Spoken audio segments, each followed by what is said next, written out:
atoms do not exist in isolated form. Atoms do not exist in isolated form.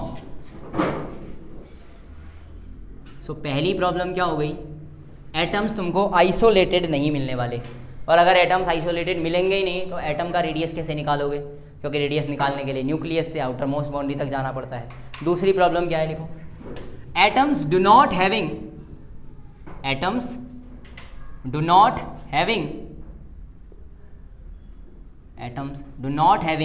any sharp boundary. Atoms do not having any sharp boundary. Atoms do not having any sharp boundary. What is the issue with this? Look, अगर हमें atomic shape and size वाला point थोड़ा बहुत याद है तो मैंने कहा था कि एटम्स के ऑर्बिटल्स तो ऐसे होते हैं। अगर ये ऐसे होते हैं तो इस तरीके से मैंने कुछ रेडियस बना ली मान लो, बट मैंने बोला था कि electron can be available on any point inside this bubble और इनसाइड दिस लूप। इस लूप के अंदर इलेक्ट्रॉन कहीं भी हो सकता है। तो सपोज करो इलेक्ट्रॉन यहाँ हो तो फिर तो ये रेडियस यहाँ से होगी ऐसे, बट ये गोल तो है नहीं, रेडियस तो गोल से निकलती है। इसीलिए हम कहते हैं कि ये शार्प बाउंड्री जो हमने ये गोला खींचा है बाहर का, ये फिक्स थोड़ी ना है। इलेक्ट्रॉन इस पूरे के पूरे डब्बे के अंदर, इस लूप के अंदर कहीं भी हो सकता है, और इस लूप में अगर यहाँ है और इस लूप में यहाँ है तो रेडियस कैसे खींचोगे इसकी? ये तो रेडियस आएगी नहीं, गोल होना चाहिए ना, ये रेडियस थोड़ी आ रही है। एंड दैट्स वाई हम कहते हैं कि इसका कोई शार्प बाउंड्री नहीं है, और अगर ऐसा है तो we can not calculate the atomic radius. तो हम एटॉमिक रेडियस निकाल ही नहीं सकते, हम पढ़ते हैं कैलकुलेट नहीं कर सकते। अगर हम एटॉमिक रेडियस कैलकुलेट नहीं कर सकते तो फिर हम क्या कैलकुलेट करें जिससे साइज बताएं? तो हमने 4 टॉपिक यहाँ पढ़े हुए थे ऑलरेडी, जिसमें से पहला था एटम्स किस फॉर्म में रह सकते हैं, कोवेलेंट फॉर्म में। तो अगर कोवेलेंट फॉर्म में रह रहे हैं तो उस रेडियस को क्या बोलते हैं, कोवेलेंट रेडियस। कोवेलेंट रेडियस ध्यान है क्या होती है, एक एटम दूसरे एटम को ओवरलैप्ड फॉर्म पे जब रखेगा तो उनके न्यूक्लियस के बीच का distance, that is called the inter nucleus distance, उस इंटर न्यूक्लियस डिस्टेंस का आधा कर दीजिए, you will get the covalent radii. पढ़ा था। दूसरा है मेटेलिक रेडियाई। मेटेलिक रेडियाई क्या होती है, जब एक मेटल दूसरे मेटल के साथ कांटेक्ट में रहता है इन लैटिस, लैटिस के बारे में बताया था मैंने तुमको, तो इनके न्यूक्लियस के बीच का डिस्टेंस, जिसको अगेन इंटर न्यूक्लियस डिस्टेंस बोलेंगे, का आधा कर दीजिए, you will get what, metallic radii. तीसरा हमने पढ़ा था क्या, वॉन डर वॉल्स रेडियस, याद है? वॉन डर वॉल्स रेडियस क्या थी? वॉन डर वॉल्स रेडियस थी नियर बाई एटम्स जो होते हैं कोवेलेंट में, मान लो ये एक कोवेलेंट है और ये दूसरा कोवेलेंट है ऐसा, ठीक है, तो मैं ये अंदर वाले हटा देता हूँ ताकि ये कोवेलेंट लगे हैं ऐसे। तो इन एटम्स के सबसे नज़दीक, इन मॉलिक्यूल्स के सबसे नज़दीक के जो 2 एटम हैं उनका इंटर न्यूक्लियर डिस्टेंस निकालो और उसका आधा कर दो, so you will get what, covalent van der Waals radius. तो इसको बोलते हैं वॉन डर वॉल्स रेडियस। इसके अलावा एक लास्ट जो थी वो हमने पढ़ी थी आयोनिक रेडियस। तो आयनिक रेडियस क्या होगा, आयन बनने के बाद जो मिलेगा हमको आउटर मोस्ट इलेक्ट्रॉन, वहाँ तक का डिस्टेंस जब हम निकालेंगे तो we will get the ionic radius. तो हमारे पास ये 4 अलग अलग रेडियस होती हैं। सिंपल है इतना, ये हमने पहले पढ़ा हुआ है। Now we are going certain facts में, नोट बना के लिखो, नोट बना के लिखना। इन 3 रेडियसेस पे कंपैरिजन करना है, कोवेलेंट रेडियाई, मेटेलिक रेडियाई और last van der Waals radius. पहला नोट होगा, इन तीनों में से सबसे बड़ा कौन होगा साइज में, सबसे बड़ी रेडियस कौन सी, वॉन डर वॉल्स। उसके बाद जस्ट चेक, मेटेलिक बड़ी होगी कि कोवेलेंट वाली, मेटेलिक, एंड सबसे छोटी कौन सी, कोवेलेंट। तो क्या ये ऑर्डर बन जाएगा? तो पहला नोट यही लिखो, that is the van der Waals radius having the highest और द लॉन्गेस्ट। अच्छा, मैंने तुमको कल थोड़ा बहुत जब रेडियस के बारे में डिस्कशन किया था तो एक बात बोली थी कि लास्ट वाले का कंपैरिजन नहीं करते, 18th ग्रुप की रेडियस का कंपैरिजन नहीं होता, बिकॉज 18th वाले वॉन डर वॉल्स रेडियस बनाते हैं और बाकी सारे कोवेलेंट रेडियस या आयनिक रेडियस बनाते हैं। तो आयनिक और कोवेलेंट रेडियस का वॉन डर वॉल से कंपैरिजन ही नहीं हो सकता।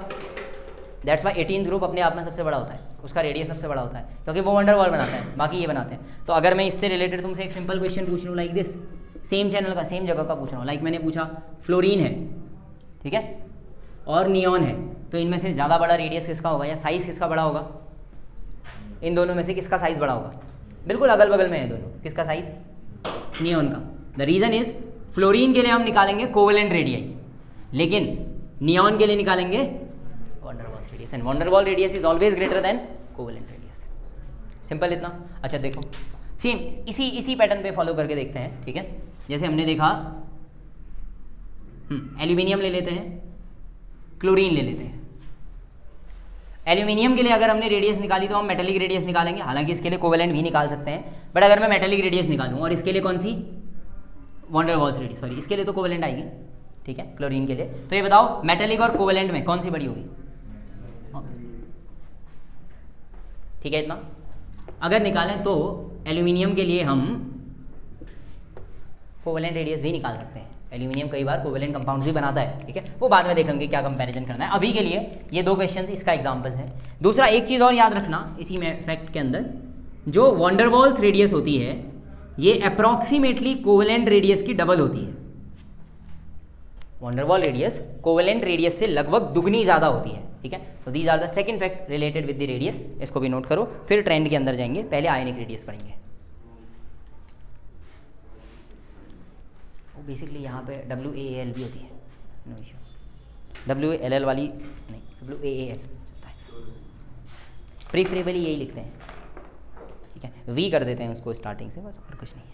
वॉन डेर वाल में VANDER, ठीक है, डन, बढ़िया। अब पहले छोटा सा एक डिस्कशन मैं कोवेलेंट बॉन्ड के ऊपर कर लेता हूँ, ठीक है, इसके बारे में सोचना।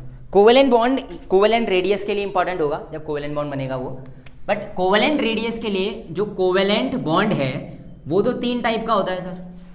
एक होता है single bond, that is C single bond C, एक होता है C डबल बॉन्ड C, और एक होता है C ट्रिपल बॉन्ड। तो फिर ये बताओ कि कोवेलेंट रेडियस किसके लिए निकालेंगे, single bond, double bond, triple bond या तीनों? तो ध्यान रखना, we calculate only for the single bond. Double और ट्रिपल बॉन्डेड स्पीसीज के लिए कोवेलेंट रेडियस का कैलकुलेशन नहीं करते हैं, ठीक है। तो इसीलिए इसको बोलते हैं सिंगल बॉन्ड कोवेलेंट रेडियाई। क्या बोलते हैं? Single bond covalent radii. अगली लाइन से इसी नोट के अंदर तीसरा पॉइंट बना के लिखो, ध्यान रह जाएगा ना ये। अभी एक क्वेश्चन करेंगे, हो जाएगा। लिखो, covalent radius is calculated for, covalent radius is calculated for, covalent radius is calculated for single bonded covalent compounds, calculated for single bonded covalent compounds, single bonded covalent compounds only, single bonded covalent compounds only. That's why it is also known as, that's why it is also known as SBCR. That's why it is also known as SBCR. क्या बोलेंगे इसको? Half of, sorry, SBCR का full form क्या होगा? Single bonded covalent radius, single bonded covalent radius.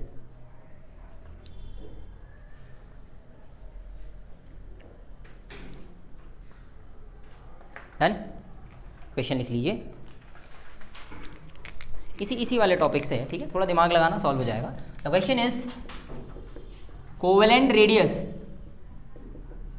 Is calculated for, covalent radius is calculated for, covalent radius is calculated for, पहला लिखो C2H4, अगला option है C2H6, अगला है C3H6 and the last one is none. इनमें से किसके लिए कोवेलेंट रेडियस कैलकुलेट होगी? लगाओ दिमाग, give the answer. Class 10th based question है, चिंता की बात नहीं है। किसके लिए कोवेलेंट रेडियस निकालेंगे? Exactly, there is a question from alkene and alkynes. अब लगाओ दिमाग, ऊपर वाली लाइन याद रखना, क्या बोला है? कोवेलेंट रेडियस इज SBCR, तो केवल उनके लिए जिनमें सिंगल बॉन्ड होता है। तो जस्ट फाइंड इसमें से किस में होगा, इसमें से सिंगल बॉन्ड किस में है? कार्बन कार्बन के लिए निकाल रहे हैं, तो इसमें से किस में होता है? अच्छा, C2H4, इसमें बॉन्ड कितना होगा? डबल बॉन्ड, इसमें C3H6 एल्कीन है ना, ये भी डबल बॉन्ड हो गया। ये एल्केन है या एल्काइन है? एल्केन है, सिंगल बॉन्डेड होता है क्या? तो समझे, only for single bonded species calculation होगा। मतलब तुम C2H6 में कार्बन की कोवेलेंट रेडियस निकाल सकते हो, लेकिन बाकी 3 में कार्बन की कोवेलेंट रेडियस नहीं निकाल सकते। बाकियों में जो हम रेडियस निकालते हैं ना, वो कहते हैं उसको बाद में कोवेलेंट रेडियस ही है, बट उसका साइज अंतर आ जाता है, अलग अलग होती है। सिंगल बॉन्ड, डबल बॉन्ड और ट्रिपल बॉन्ड का साइज बिल्कुल अलग अलग होता है, एंड दैट्स वाई जब भी कोवेलेंट रेडियस होगी वो सिंगल बॉन्ड वाली होगी, डबल ट्रिपल वाली में कंपैरिजन नहीं करेंगे। हाँ, आपस में कई बार पूछते हैं तुमसे कि भैया बताओ इसमें और इसमें सबसे लंबी लेंथ किसकी होगी? कौन से बॉन्ड की होगी? रेडियस की नहीं, बॉन्ड की। तो बॉन्ड तुम बोलोगे ये वाला सबसे लंबा होता है, सिंगल बॉन्डेड वाला। बट रेडियस की बात करेंगे कार्बन के एटॉमिक रेडियस की, तो वो करेंगे ही SBCR से, मतलब सिंगल बॉन्डेड होना चाहिए वो। डन, इतना बढ़िया। अगली हेडिंग बनाइए, आयनिक रेडियस। इसी के अंदर एटॉमिक रेडियस का ही सब पॉइंट है आयनिक रेडियस, जिसको थोड़ा डिटेल में पढ़ना है हमने। आयनिक रेडियस, हालांकि NCERT ने इसको एक पन्ने में निपटा दिया है, आज घर जाके एक बार पढ़ना। उसने केवल ग्रुप और पीरियड्स के बारे में दिया हुआ है, उसके ज़्यादा नहीं दिया है। हालांकि कुछ लाइनें उसने लिखी हैं जो मैं तुमको लिखवा दूंगा एज इट इज़, बट उससे ज़्यादा इंपॉर्टेंट नहीं है वो। आयनिक रेडियस, आयनिक रेडियस के बारे में पीछे हमने पूरा लिखा हुआ है, ठीक है। बट आर बेसिकली आयंस, ये सब लिखा हुआ है। तो हेडिंग बनाइए कैटायनिक रेडियस, पहली heading cationic radius. Ionic radius पीछे करी है हमने, ठीक है, ऐसा कुछ है नहीं, सारी रेडियस करी है। आयनिक रेडियस के अंदर सब हेडिंग बनाओ cationic radius, cat ionic radius. Cat जब आयन बन जाती है तो उसे कहते हैं कैटायन, कैटायनिक रेडियस, ठीक है। अब देखते हैं what is basically cationic radius, कैसे काम करते हैं कैटायनिक रेडियस के साथ। फिर एनायनिक रेडियस करेंगे, उनमें कंपैरिजन करेंगे, then we will go with the covalent bond, ठीक है। Cationic radius, cationic radius obviously किसके लिए सॉल्व करेंगे हम? कैटायंस के लिए। कैटायंस के ऊपर कैसा चार्ज होता है? पॉजिटिव चार्ज होता है, ठीक है। तो हम कंपैरिजन के लिए कोई जाना पहचाना कैटायन ले लें, जैसे मैग्नीशियम ले लेते हैं। तो we have magnesium and magnesium +2, ये दो कैटायंस हैं, क्लियर है इतना। तो मैंने पूछा इन दोनों में से किसका साइज बड़ा होगा, Mg या Mg+2? Mg का। Now the question is how you will define this one. पहले तो हमने डिफाइन कर लिया कि सर ये हो जाएगा, इंक्रीज वजह हो जाएगा, proton proton, but now we have fact और the theory related with this. तो हम थ्योरी के हिसाब से आंसर देंगे। मुझे ये बताओ मैग्नीशियम के पास प्रोटॉन्स कितने हैं और सेम वे इलेक्ट्रॉन्स कितने हैं, बोलो। मैग्नीशियम के पास प्रोटॉन्स कितने होते हैं? कितने? 12। मैग्नीशियम का एटॉमिक नंबर कितना होता है? लो 12। अरे जितना एटॉमिक नंबर होगा उतना ही तो प्रोटॉन होगा। कितना होता है? 12। मैग्नीशियम +2 का एटॉमिक नंबर कितना होता है? 12। एटॉमिक नंबर थोड़ी बदलता है, इलेक्ट्रॉन्स बदलते हैं, समझे। सो प्रोटॉन्स विल रिमेन 12। इलेक्ट्रॉन्स पे क्या फर्क पड़ेगा बोलो? मैग्नीशियम के पास कितने इलेक्ट्रॉन है और मैग्नीशियम +2 के पास फर्क पड़ता है इधर। अब इससे भी क्या फर्क पड़ेगा वो समझो। यहां से फॉर्मूला आता है Z इफेक्टिव का। Now what is the formula of Z effective? Z effective is equal to Z minus sigma. Z effective is equal to कितना हो गया? Z minus sigma. अब बहुत ध्यान से सोचते रहना, Z इफेक्टिव तो फिर निकालते रहेंगे। क्या इन दोनों के लिए Z बराबर है? ये देखो इधर कितना है? 12, इधर भी कितना है? Now go for sigma. इधर जो सिग्मा आएगा वो किसकी वजह से आएगा? इन 12 इलेक्ट्रॉन्स की वजह से ना। मैं अभी लिख देता हूँ, सिग्मा निकाल नहीं रहा हूँ, लिख देता हूँ। इन 12 इलेक्ट्रॉन्स की वजह से आएगा। यहाँ जो सिग्मा आएगा वो 10 इलेक्ट्रॉन्स की वजह से आएगा। सिंपल है ना इतना? अब समझना आराम से। यहाँ दोनों तरफ Z इफेक्टिव लिख देते हैं। ये बताओ कि इन दोनों में से सिग्मा ज़्यादा किसका आएगा, इसका कि उसका?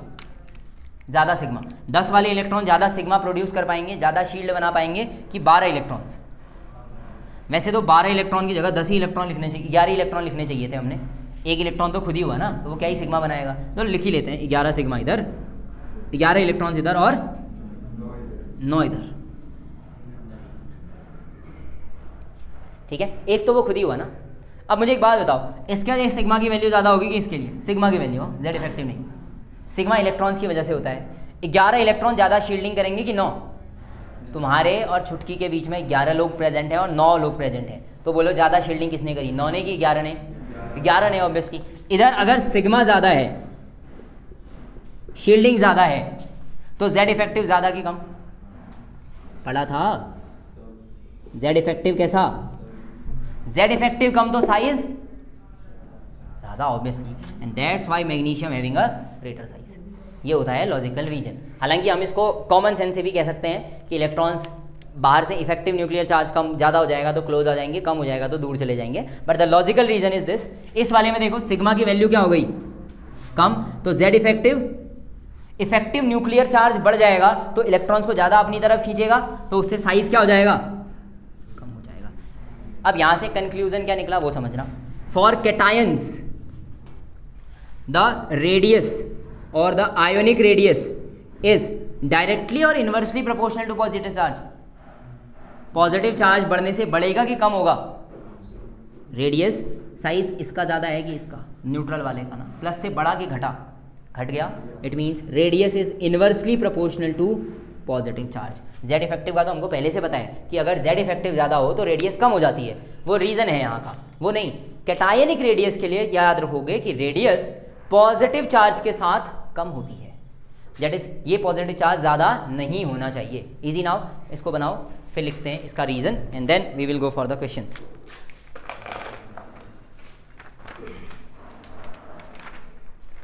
ये लिखो,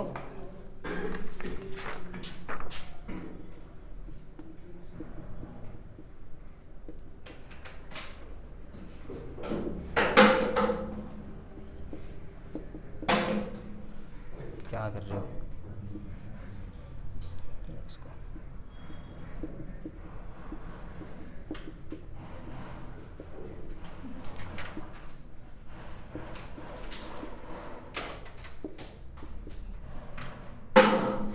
क्यों छेड़छाड़ कर रहे हो इसके साथ? चलो करो करो करो। जब ये वो डाल लोगे देन सॉल्व दीज क्वेश्चंस।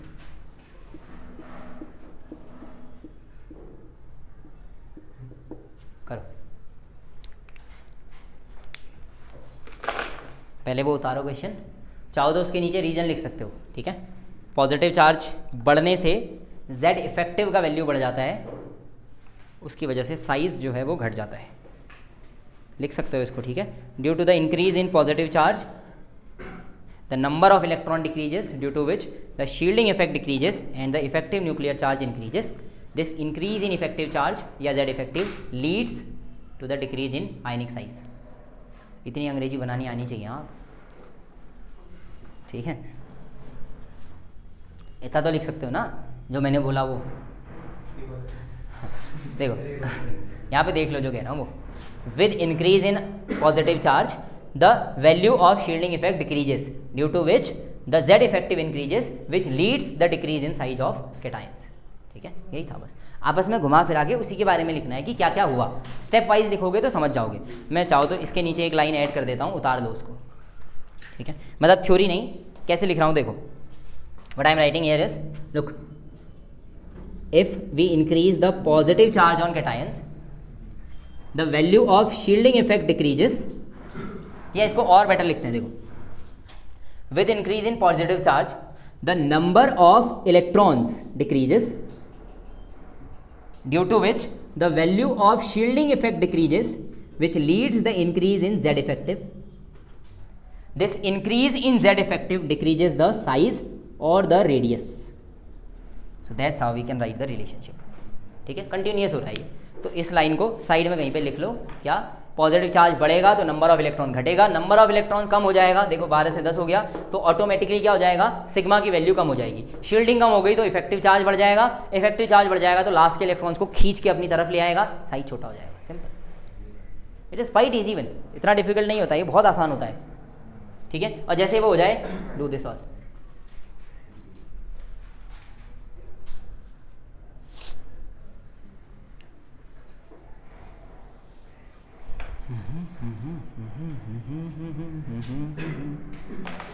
हो गया, शुरू करें। क्वेश्चंस हो गए सारे?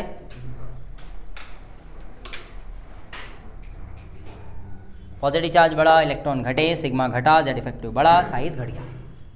सिंपल। उधर वाले क्वेश्चंस हो गए सारे। लेकिन क्वाइट इजी बन, देखो कुछ भी नहीं है उनमें, वो उसको पता ही नहीं है क्वेश्चन भी करते हैं वो कह रहा है ये कब आए वो कह रहा ये कहाँ से आए हद हो गई है। इस वाले पूरे में तुमको ऐसे क्वेश्चंस ही मिलते रहेंगे, ठीक है। हर टॉपिक पे हम लोग बहुत सारे क्वेश्चंस करेंगे। यहाँ से सबसे ज़्यादा एमसीक्यू आते हैं तुम्हारे एग्जाम में भी और वैसे भी, ठीक है। इनके नीचे से जगह भी छोड़ते रहना,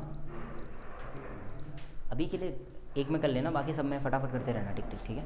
ऐसे तो हम कितने सारे करेंगे, एक के लिए कर लेना, बाकी के लिए ज़रूरी नहीं है। Just right the order, increasing और डिक्रीजिंग में लगाओ, एरो लगा लो, ठीक है। हो गया ना। देखो ये पॉजिटिव आयन है सारे के सारे, बोलो प्लस चार्ज बढ़ेगा तो साइज बढ़ेगा कि कम? पॉजिटिव चार्ज बढ़ेगा तो साइज कम, तो सबसे छोटा कौन? सही है। इधर देखो +2 +4, पॉजिटिव चार्ज ज़्यादा किस में है? जिस पे प्लस चार्ज ज़्यादा उसका साइज कम, इजी।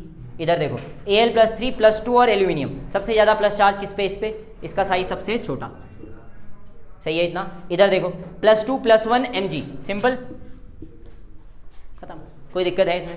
चलो एक क्वेश्चन तुम्हारे हवाले, खुद से एरो लगा दो, सिंपल है। Mn+2 Mn+7 Mn+6 Mn+5 Mn+, बाहर फेंक दो उसको, Mn+4 बोतल को, Mn+3। चलिए कंपेयर देम ऑल। वो बोतल को इधर को लात मार दे, ये पैर के पास ही है, इधर को फेंक। क्या बोतल कहाँ घर लेके जाने वाले थे इनको? अच्छा अभी ढक्कन रखा है चलिए इनका ऑर्डर बनाइए। Mn+2 +7 +6 +5 + Mn+4 +3। यहाँ से तुम्हें ये भी पता चल जाएगा Mn की इतनी सारी ऑक्सीडेशन स्टेट्स होती है, +1 से +7 तक सारी होती हैं। ऑस्मियम होता तो +8 भी आ जाती, ठीक है। These all are the same, तुम्हें इसको बस ऑर्डर में अरेंज करना है।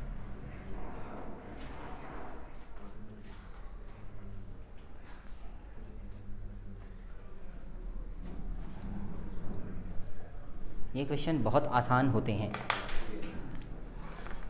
धीरे धीरे हम लोग टफर की तरफ जाते रहेंगे ना। अभी तो एक ही है, क्या दिक्कत है? डन। +1 से +7 तक सारे हैं, ठीक है। हो गया, आंसर लिखे। आसान है। सबसे छोटा साइज किसका होगा? Mn+7 का, फिर Mn+6, देन Mn+5 +4, फिर +3, फिर +2 +1, और सबसे लार्जर साइज में कौन होगा? Neutral Mn। इजी, बढ़िया। अगली हेडिंग बनाइए, anionic radius. Anionic radius, anionic radius.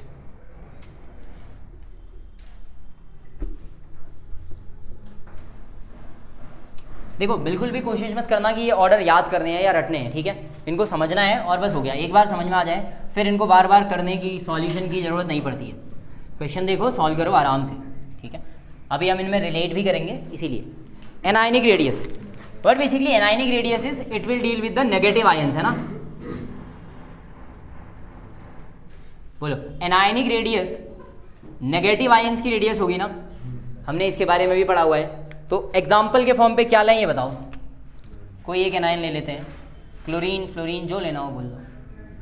Chlorine, फिर तो हम दो आयंस लेंगे, एक chlorine negative. There is chlorine and chlorine negative. Now इन दोनों में से किसका साइज बड़ा होगा? Cl negative will be greater in size और Cl means obviously Cl negative का एनायनिक रेडियस या आयनिक रेडियस ज़्यादा बड़ा होता है। The question is again same, why. फिर से आंसर यहीं से दोगे, और यहाँ से देने के लिए what you have to write? The number of protons, the number of electrons, the number of protons, number of electrons. चलो बताओ, इधर प्रोटॉन कितने? 17, इलेक्ट्रॉन कितने? 17, इधर 17, इलेक्ट्रॉन्स 18। फिर अब इस वाले केस के लिए डिस्कस करते हैं। In that one the number of electrons increases, number of electron बढ़ेंगे तो सिग्मा शील्डिंग बढ़ जाएगी, इलेक्ट्रॉन्स की वजह से ही तो शील्डिंग बढ़ती है। Electron is basically the audience जो तुम्हारे पहुंचने से पहले छुटकी को देखने पहुंच गई थी, सिंपल। अब वो ज़्यादा लोग पहुंच गए ना तो शील्डिंग ज़्यादा हो जाएगी, सिंपल। शील्डिंग बढ़ गई तो बोलो जेड इफेक्टिव पे क्या फ़र्क पड़ेगा, छुटकी और तुम्हारे बीच के डिस्टेंस पे या छुटकी और तुम्हें देख पाने की क्षमता पे क्या फ़र्क पड़ेगा, घट जाएगी जितनी भीड़ होगी। अगर जेड इफेक्टिव घट गया ऑब्वियसली, समझ में आ गए, इफेक्टिव न्यूक्लियर चार्ज कम हो गया, तुम्हारे बीच में भीड़ बहुत ज़्यादा है, तुम्हें फिर भी छुटकी को देखना है तो तुम क्या करोगे, पीछे खिसकोगे ना थोड़ा सा। So that's why you increase your sizes, that is Cl negative is greater than Cl, this is the logical reason. ठीक है, वो नहीं लिखना होता है, एक्सपेंड ज़्यादा हो जाएगा, ये लिखना होता है, ये निकालो। फिर इसके लिए भी रिलेशन लिख लेते हैं, चलो। इसके लिए आयनिक रेडियस का फॉर्मूला क्या हो जाएगा, सोचो आप। रेडियस इज डायरेक्टली और indirectly proportional to negative charge, it's directly proportional to negative charge. तो भैया नेगेटिव चार्ज जितना ज़्यादा उतना बढ़िया रेडियस। इजी करो, कुछ क्वेश्चंस करते हैं इसके लिए। खैर इसमें उतने ज़्यादा नहीं होंगे क्योंकि आसानी है ये। You can go with the F negative, एक कर लो n -2 n -3, एक कर लो O -2 O नेगेटिव O, इतना काफ़ी है।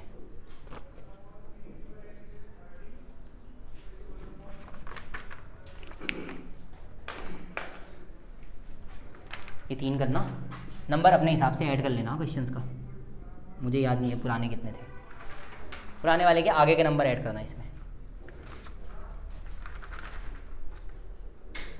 लास्ट क्वेश्चन नंबर कितना था वहाँ, 7, 8, 9 and 10।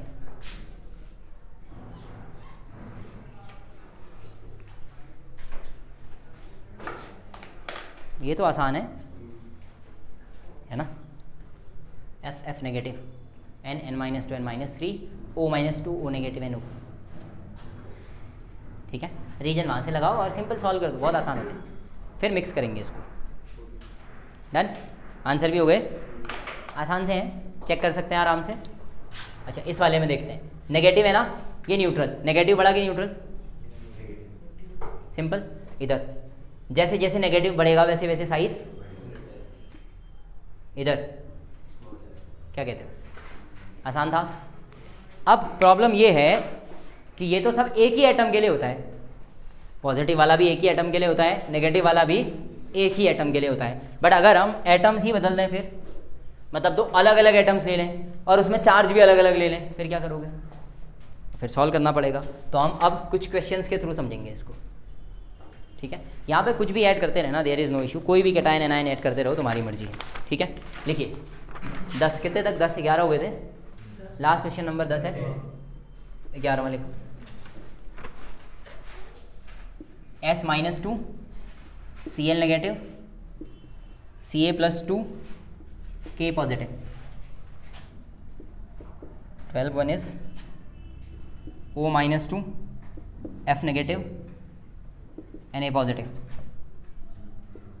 13 1 Ca +2 K positive Ar।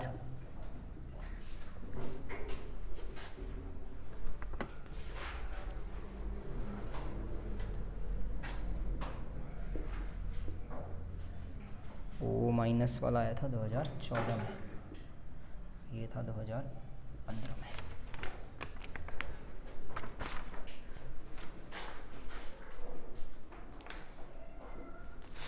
करो,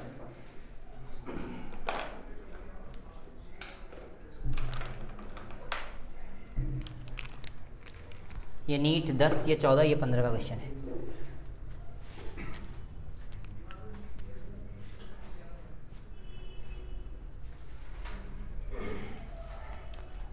अब क्या करेंगे, क्या ये आइसो इलेक्ट्रॉनिक है,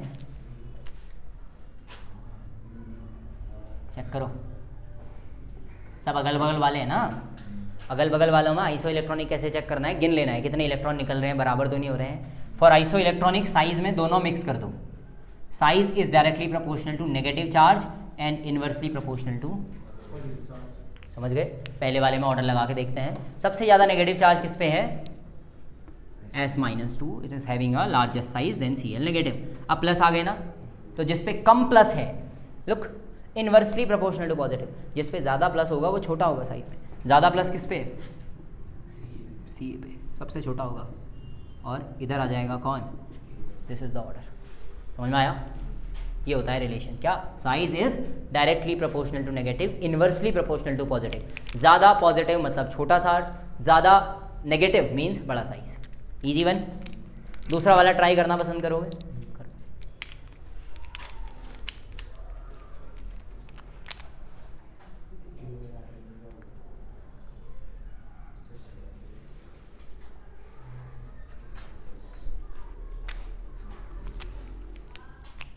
दूसरा वाला ट्राई करो।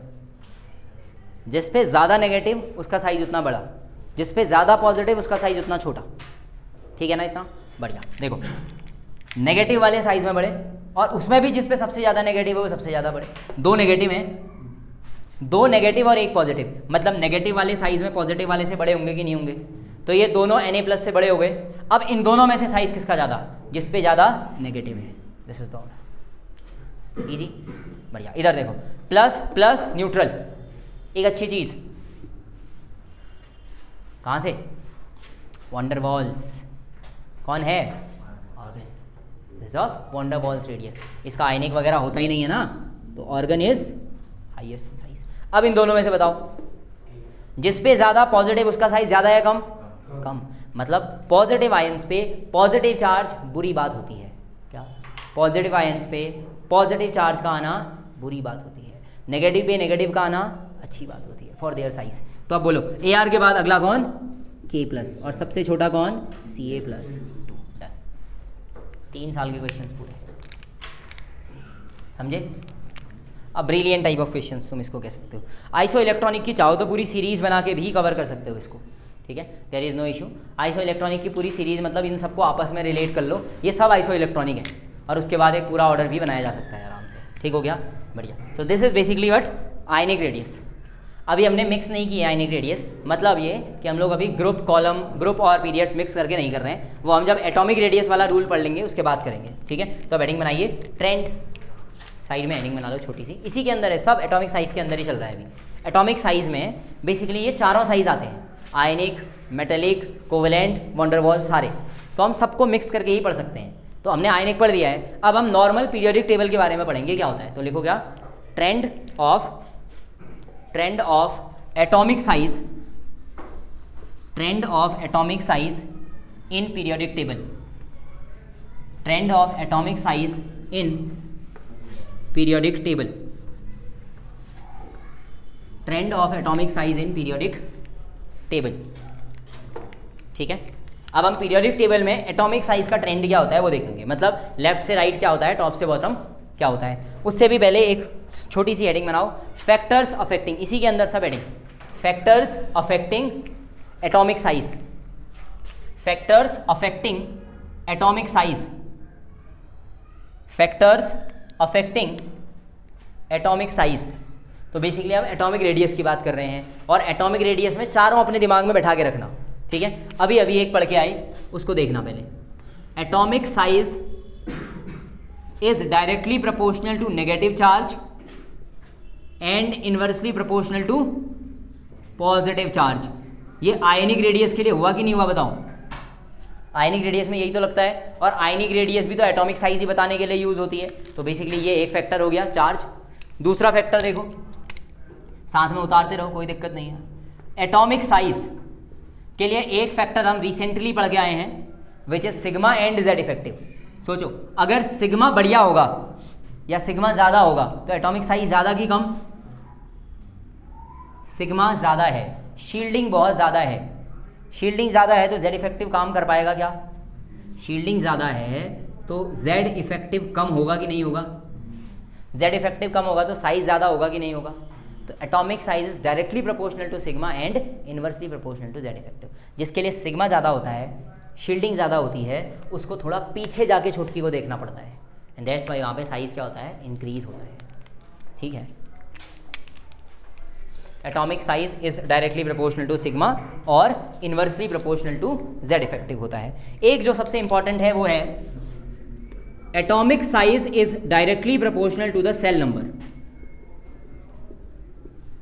अगर शेल ही बढ़ गई, मान लो किसी के पास K और L था, किसी के पास KLM आ गया, तो वहां पे तो कुछ कर ही नहीं सकते तुम। मतलब ये कि अगर KLM वाले केस में बहुत ज़्यादा जेड इफेक्टिव हो तो भी क्या होगा, वो M को मैक्सिमम कितना नज़दीक तक खींच पाएगा, L के थोड़ा नज़दीक तक, फिर भी L से तो ज़्यादा ही हो गया ना उसका। ऐसे सोचो, ये है न्यूक्लियस और मैंने कहा इसके पास K और L 2 शेल हैं, और अगला वाला न्यूक्लियस इसके पास KLM 3 शेल हैं, तो अब वैसे इसका साइज़ बड़ा होगा। जेड इफेक्टिव कितना ही हैवी हो, इस बाहर वाले को अगर ये खींचेगा भी तो कितना खींच पाएगा, इतना ही तो खींचेगा ना, फिर भी इससे बड़ा होगा साइज उसका। तो अगर शेल नंबर बढ़ जाता है तो ऑटोमेटिकली क्या हो जाता है, साइज इंक्रीज हो जाता है, और शेल नंबर ग्रुप में नीचे आने पर बढ़ता है। ठीक है, तो आप देखो ट्रेंड क्या बनते हैं, ये हो गए फैक्टर अफेक्टिंग। अगर फैक्टर अफेक्टिंग है तो जनरल ट्रेंड क्या कहते हैं वो समझना। जनरल ट्रेंड का मतलब हुआ कि देयर आर एक्सेप्शंस ऑल्सो। इन सब के हिसाब से जो ट्रेंड है उसमें से हम इसका इस्तेमाल जब भी हम किसी पीरियड में डिस्कस कर रहे हैं तो इसको यूज़ करते हैं, जब हम ग्रुप में डिस्कस कर रहे हों तो इसका इस्तेमाल करते हैं, और जब हम आयनिक रेडियस का डिस्कस कर रहे हैं तो इस पॉइंट को यूज़ करते हैं। इसका मतलब क्या हुआ, सुनो। ट्रेंड क्या है, if you will move like this और लेफ्ट टू राइट और इन पीरियड, इसी को बोलते हैं ना पीरियड। जब तुम पीरियोडिक टेबल में लेफ्ट से राइट मूव करते हो तो तुम्हारा डोमिनेटिंग फैक्टर सिग्मा या जेड इफेक्टिव हो जाता है, और ऐसी कंडीशन में जो साइज है वो क्या होता है, डिक्रीज हो जाता है, कम हो जाता है। और ऑन दी अदर हैंड अगर तुम टॉप टू बॉटम जाओगे, इसको बोलते हैं ग्रुप, और जब तुम ग्रुप में टॉप से बॉटम मूव करोगे तो एटॉमिक साइज इंक्रीज हो जाता है। इसके अलग अलग रीजन्स लिख सकते हैं, but we will go with the single reason जो हमने यहाँ लिखा हुआ है। तो जब हम ग्रुप में एक पीरियड में मूवमेंट करते हैं, साइज डिक्रीज होने का रीज़न है जेड इफेक्टिव का इंक्रीज हो जाना, और जब हम ग्रुप में टॉप से बॉटम आते हैं तो साइज इंक्रीज होने का रीज़न है शेल्स का इंक्रीज हो जाना। जैसे जैसे हम नीचे आते हैं वैसे वैसे एक एक शेल बढ़ती जाती है। याद करो 1s1 फिर 2s1 फिर 3s1 फिर 4s1, तो ये जो 3 4 5 6 है, क्या है, शेल ही तो है। तो जैसे जैसे शेल बढ़ रही हैं तो साइज इंक्रीजेस, ये है ट्रेंड। ये बनाओ, फिर क्वेश्चंस करते हैं।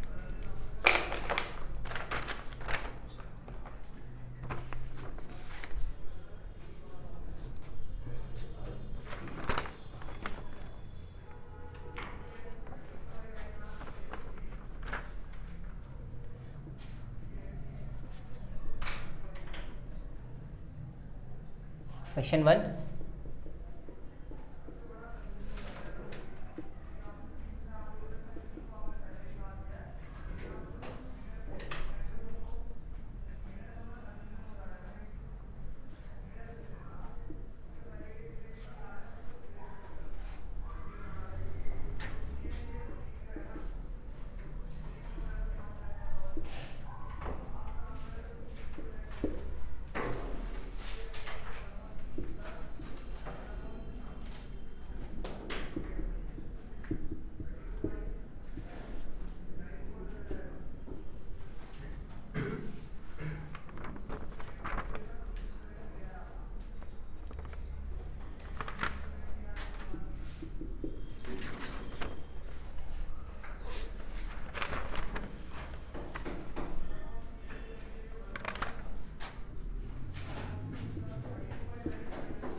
चलो पहले ये तो करो। एक्सेप्शनल वाले आज नहीं हो पाएंगे, एटलीस्ट ये तो हो ही जाएंगे। क्वेश्चन नंबर बता दो एक बार मेरे को। 14 से 14 15 16 17 18 19 गो।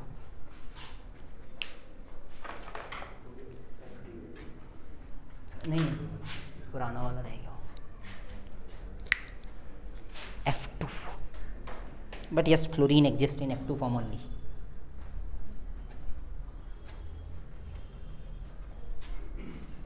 गुड, तुम्हें एक ही काम करना है, ग्रुप और पीरियड पहचान लेना है, बस हो गया। क्या कहते हो, पहचान लोगे ग्रुप और पीरियड? इसीलिए कहा है पीरियडिक टेबल याद रखनी है। एक छोटा सा गेम और खेल लेते हैं, फिर को 20 कर ही लेते हैं ना।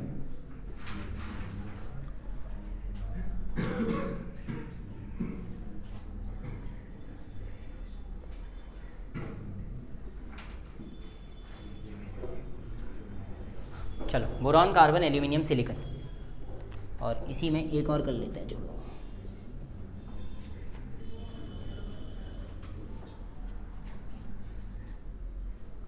ये दो भी हो गए, ये दो थोड़ा सा अलग से डिस्कस करने पड़ेंगे, बाकी के शुरू करते हैं।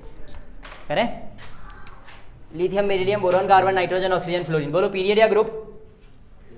पीरियड। पीरियड में क्या होता है ऑर्डर? ये वाला, बढ़िया। ये क्या है? सोडियम, मैग्नीशियम, पीरियड ही दिख रहा है। Firstly identify that is the period और ग्रुप। हाँ, इधर fluorine, chlorine, bromine, iodine, astatine group जैसा नजर आ रहा है, और अगर ग्रुप है तो टॉप टू बॉटम इंक्रीजेस। सबसे छोटा फ्लोरीन होगा भैया, उल्टा मत करना इसमें। इधर neon, argon, krypton, xenon, radon, helium भी होता तो भी कोई फर्क नहीं पड़ता, क्योंकि सबसे बड़ा साइज में रेडॉन ही होता। ये लो, क्या कहते हो, आसान है। इधर ऑक्सीजन, सल्फर, सिलीरियम, टेल्यूरियम, ये तो कुछ कुछ गड़बड़ हो रही है। ग्रुप की पीरियड, ग्रुप ग्रुप ठीक है ना? ये तो क्या हो जाएगा, ये बढ़िया। इधर ये भी ग्रुप है क्या? तो ये भी ऐसा हो जाएगा। ये तो आसान हो गए हैं। ग्रुप और पीरियड समझ में आता है तो फिर तो कोई दिक्कत ही नहीं है। द क्वेश्चन इज ये दोनों, this is a mix kind of question. Group और पीरियड दोनों आ गए क्या? ग्रुप और पीरियड दोनों। अब कैसे करोगे? इधर वाले मिटा दो, इन दोनों को करना है, इसको मिटा देते हैं। चलो देखो, पहला क्वेश्चन मैं बताऊंगा, दूसरा तुम करोगे। पहले इनको अरेंज कर लो ग्रुप और पीरियड्स में। कैसे? देखो, बोरॉन, कार्बन ऐसे होते हैं, फिर यहाँ पर क्या होता है, एल्यूमिनियम, और यहाँ पे ऐसा ही होता है ना। अब पहले इन दोनों में कंपेयर करो, इन दोनों में कौन बड़ा होगा? इन दोनों में, ठीक है, इतना। अच्छा, अब एल्यूमिनियम और सिलिकॉन में कौन बड़ा होगा? सिंपल, ये इधर की तरफ क्या है, पीरियड, और ये क्या है, ग्रुप। तो फर्स्ट कंपेयर करो इधर और इधर, तो इधर और इधर में कौन? ऑब्वियसली ग्रुप में नीचे की तरफ बड़े होते हैं, ये लो। पीरियड में लेफ्ट साइड के बड़े होते हैं। तो अब बताओ सबसे बड़ा कौन होगा? जिसकी तरफ दोनों मुंह खुले हुए हैं। समझ में आया? दोनों तरफ से बड़ा होगा। जो सबसे छोटा कौन? जिसकी तरफ दोनों मुंह बंद हैं। अब इन दोनों में कंपेयर करो। एक बात बताओ, इसका और इसका ग्रुप है कि पीरियड? ग्रुप है ना। सेम ग्रुप भले ही नहीं है, ग्रुप तो शिफ्ट हुआ, पर एक बात बताओ, इसमें एक शेल नंबर बड़ा होगा कि नहीं बड़ा होगा? अगर ये 2 में था तो ये 3 में आ गया होगा, और अगर एक शेल नंबर बढ़ गया तो ये ऑटोमेटिकली इससे बड़ा होगा कि नहीं? तो silicon is greater then boron, this is the order. अगला वाला निपटाओ, खत्म करो। सेम है, बिल्कुल सेम क्वेश्चन है, सेम पैटर्न्स पे। कल आयंस का करेंगे, कुछ एक्सेप्शनल केस करेंगे। एटॉमिक साइज कल खत्म। कल ही हम आयनाइजेशन पोटेंशियल भी स्टार्ट करेंगे। सब में हम लगभग क्वेश्चंस को ऐसा ही करने वाले हैं, ठीक है। 50-60 के आसपास क्वेश्चन करेंगे बढ़िया से। सारे केस निपटा दो ना क्लास में, बस हो गया, फिर दिक्कत ही खत्म। रटना नहीं है बस, किसी को भी ध्यान रखना, ठीक है। अगला वाला बनाए। नाइट्रोजन, ऑक्सीजन ऐसे होता है, फॉस्फोरस, सल्फर आई थिंक ऐसा होता है, ठीक है ना। नीचे की तरफ जाएंगे तो फॉस्फोरस और सल्फर बड़े हो जाएंगे, इधर की तरफ जाएंगे तो नाइट्रोजन और फॉस्फोरस बड़े हो जाएंगे। तो सबसे बड़ा साइज में कौन आया? फॉस्फोरस। सबसे छोटा कौन हो गया? ऑक्सीजन। नाइट्रोजन सल्फर में से बड़ा कौन होगा? सल्फर। फिर आएगा नाइट्रोजन, PSNO बन जाएगा ऑर्डर। डन, बहुत बढ़िया। So we had completed 21 questions with the atomic radius. जो कि बहुत आसान से थे। लास्ट के ये 2 थोड़े ऊटपटांग कह सकते हो तुम, जिनमें थोड़ा दिमाग लगेगा। बाकी तो सब अभी तक के आसान थे, ठीक है ना। बाकी करेंगे, चलो जाओ खुश रहो। चलो अच्छा, एक चीज़ ध्यान रखना कि ये सारे क्वेश्चन जो तुम कर रहे हो ये साथ साथ में घर जाके रिवाइज भी करते रहो। बिकॉज जिस दिन ये सारी पीरियडिक प्रॉपर्टीज़ खत्म हो जाएंगी, ट्रेंड खत्म हो जाएंगे, उसी दिन I will give you a sheet for completing that one. और उसमें सारे क्वेश्चन मिक्स होंगे, कुछ एटॉमिक रेडियस के होंगे, कुछ इलेक्ट्रॉन एफिनिटी के होंगे, ठीक है, कुछ आयनाइजेशन एंथैल्पी के होंगे, आयनिक रेडियस के होंगे, मिक्स क्वेश्चन आएंगे। ऐसे आएंगे मतलब ऑर्डर बनाने वाले, बट उसमें सारे मिक्स होंगे। तो तुम्हें रोज़ के रोज़ जाके रिवाइज कर देना है सारे, ठीक है। और तुम चाहो तो पीरियोडिक टेबल में फिर खुद से क्वेश्चंस डिराइव कर सकते हो अपने आप से, ठीक है। चलिए पंखा और बोल देना चाहते हुए, एक बार बोल दिया है ना, लगा देंगे।